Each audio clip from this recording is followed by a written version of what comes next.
Labvakar, mani mīļie skatītāji, labvakar, mani mīļie klausītāji. Man sauc Kristīna, un šovakar es jums pastāstīšu par to, kas mums ir gaidāms septembra pirmajā nedēļā. Tas ir no 1. līdz 6. septembrim.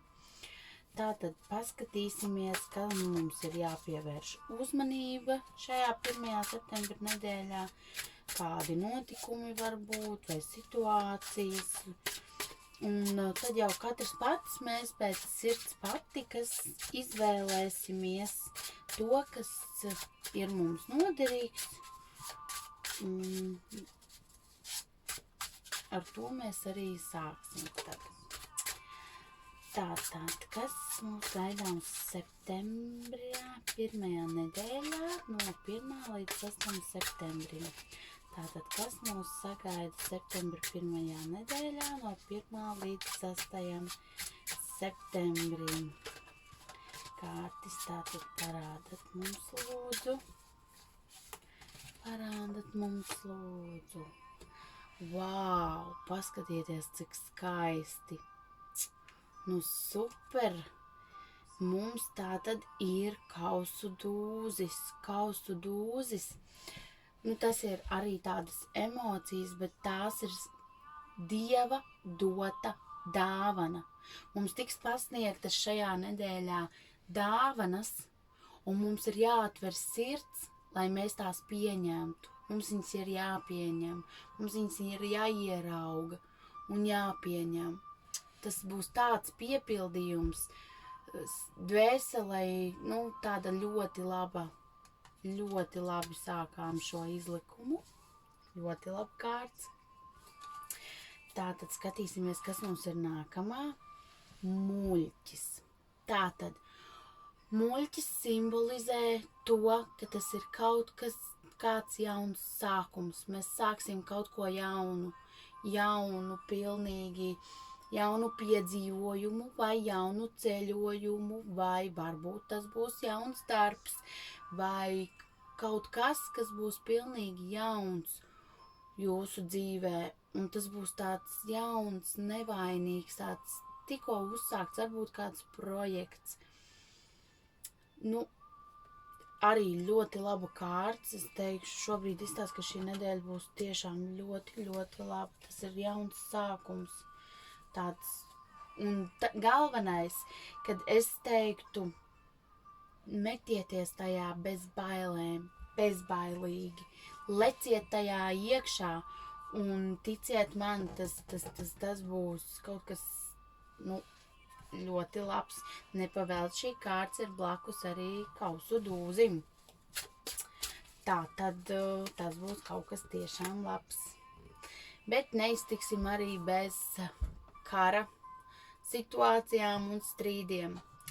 Šo es raksturotu, kā būs cīņas lauks,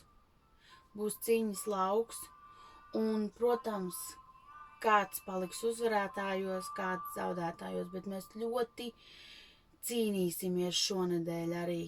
Varbūt mēs cīnīsimies par to, lai mēs sasniegtu tās divas iepriekšējās kārtas. Lai mēs tiktu pie tām, mums būs jāpacīnās. Tas nebūs viegli, bet tas ir izdarāms. Tās ir cīņas, tie ir strīdi arī, ja? Un, nu, tādas nepatīkamas lietas un, teiksim, tādas diezgan, nu, tā negodīgas lietas, negodīgi strīdi. Ļoti jābūt tādā ziņā ir prātīgiem pie konflikta situācijām un mēģināt tā, nu, pamierīgo, ja? Tātad, pastīsimies, kas mums vēl ir. Tātad, cik paskatieties, nu, pentakļu karalieni, jā. Tas ir vispār arī ļoti, ļoti labi. Tātad tā būs finansiāli stabila nedēļa. Finanses šajā nedēļā būs stabilas, regulāras, mēs būsim nodrošināti. Tātad šī nedēļa naudas ziņā mums nesīs ļoti labas lietas. Varbūt, ka tas arī darbā būs kaut kādas prēmijas, varbūt iespējams palielinās algu, ienākumi stabili un droši. Tātad pastīsimies vēl vienu.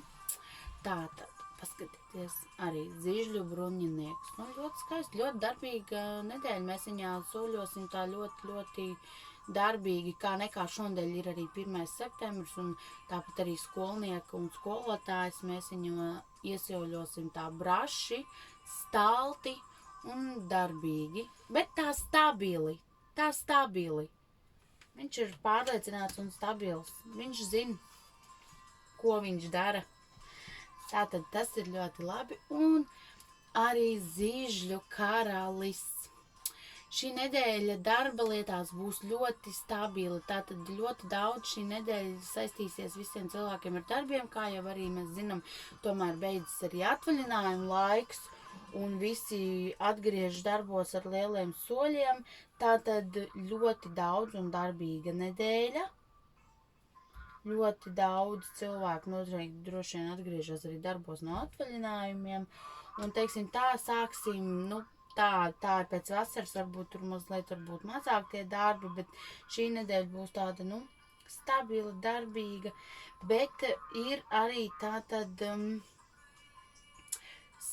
Darbā var būt arī kaut kādi viltīgi mazliet cilvēki, ja? Tādas viltīgas darbības, es teiktu. Darba lietās arī varētu būt šonadēļ. Tāpēc esam mazliet piesardzīgi un piedomājam, arī tomēr pie tām darba lietām par kolēģiem, jo, Zižļu karalis ir arī viltīgs. Un tāpēc par darba lietām piedomājam, jo mums iespējams darbā tuvumā ir viltīgi cilvēki. Vienkārši esam piesardzīgi. Bet tā kopumā ir arī ļoti daudz pozitīvu lietu. Un vienkārši, izlīdzsvarosim šo nedēļu tā, lai viss nedēļas beigās mēs varētu teikt, viss tomēr nav tik slikti, vai ne? Paldies jums liels, ka jūs mani klausījāties un skatījāties. Esmu pateicīga jums par to. Un tiksimies mēs, protams, arī kādā nākamnedēļ, kad es tikšu par nākamo nedēļu, izlikšu arī izlikumu. Un ja vēlties individuālo konsultāciju, tad rakstiet uz e-pastu Fortuna eta@inbox.lv, un tur mēs izrunāsim un vienosimies par privāto izlikumu. Ja ir kāda sāpīga tēma varbūt, vai vienkārši vēlaties personīgos ieteikumus sev nākamajai nedēļai, vai kādam konkrētam datumam, tad rakstat man. Paldies!